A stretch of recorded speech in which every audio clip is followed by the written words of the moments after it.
Cooper Marsh is a gold mine, and I mean, it's anytime I walk there, and I meet people on the walk, they're always amazed, and they said we've been coming here for years and all that, and we love. And every one of them has their pair of binoculars, they have a camera, and they're taking pictures of the birds and all that. And it's a wetland. It's really rich. Some people come every day. Some of them feed birds like I'm doing, but others, just the fact that you're in nature, the fresh air, the wind blowing through the leaves, and you can hear the birds practically constantly, is refreshing. I've met very few people, once they have an opportunity to do that, say, oh, that's really not interesting, because there's just so many cool things out there. I always say to people, if you haven't been there, let me take you there.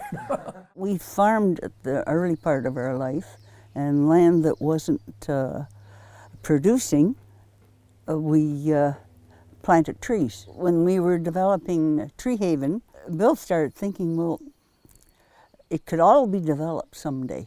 But he thought this marsh was really different and it should be preserved. Monsieur Cooper était instrumental pour avoir le bureau de la rivière aux raisins comme instrument pour diriger et de réaliser que la région était en voie de possibilité de disparaître à cause qu'il y avait des possibilités de développement pour des maisons, des chalets au bord de l'eau. Et dans les années 80, le bureau de la région aux raisins ont commencé à acheter du terrain dans le coin ici pour protéger la terre humide. Yeah, well, it certainly falls well within our mission to protect and enhance and restore natural significant lands, and certainly Cooper Marsh falls into that category. Even though Cooper Marsh is man-made, it is still important because it is a wetland habitat. And whether it's man-made or natural, wetlands are important for their biodiversity. It's a stopover site for migratory wildlife and birds especially. It's a breeding ground for many amphibians, aquatic birds, semi-aquatic mammals. And we have deer coming by too. We usually have deer, and a couple of years ago we had a moose. Anytime you come out here, you get probably the traditional ducks and geese and a few warblers, but every time you come there's always a surprise. There's a bird flushed, or the snipe, or there's an osprey nesting there, and they fly by with a big fish in their talons.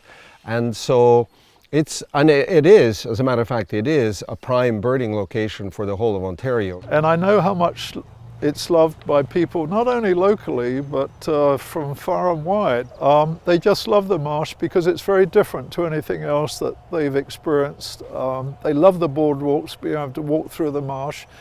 What we say, really get the wetland experience.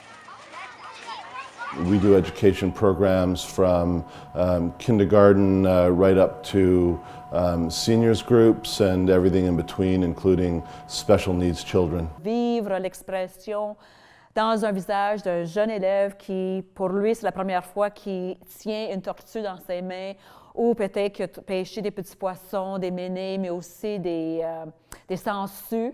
Donc leur réaction, et aussi pour eux l'apprentissage. And we've been doing that now for more than a decade, and we reach several thousand students every year. Cooper Marsh conservators have been terrific at promoting the marsh and also doing some fundraising. And we set a fundraising target to restore first the boardwalk and to rebuild it completely, and then we started to look at restoration of the whole of the marsh. It's a human-made structure. It was made by building some ring dikes and flooding the area inside the ring dikes to create that wetland.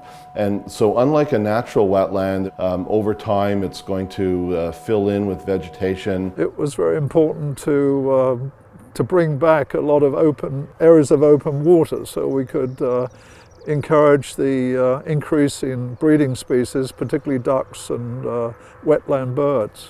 So the birds come flying by, and there's not enough open water for them to land. People who go out there are going to notice this drawdown going on, and the idea there is to try to simulate what would happen naturally, an occasional period of extreme drought that would kill back some of the vegetation. We'll be doing that for over the next several years to regenerate the marsh and just to improve on biodiversity. And one of the other important things we've done is to get the money, the funding, for a viewing platform near the visitor centre, which will be closer to the marsh, to the ponds, and that viewing platform will be wheelchair accessible. So we're trying to do everything we can to cater for all the general public, not just certain groups. It's very important to realise that admission to the marsh is completely free, and it's available for your enjoyment from January to December in each year.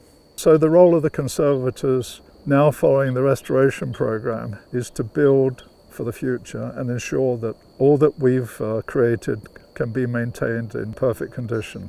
So we want you to donate, and wherever you can, to donate generously. We have so very few wetlands left along the North Shore, mainly because of development and also because some areas just aren't conducive to having wetlands. It's a provincially significant wetland, Class 1, and it's going to basically stay like that for ages to come. C'est vraiment un bijou spécial que nous avons ici. Et il faut en être fier. I'm very proud of that we were able to open things up to benefit children, especially because they're our future.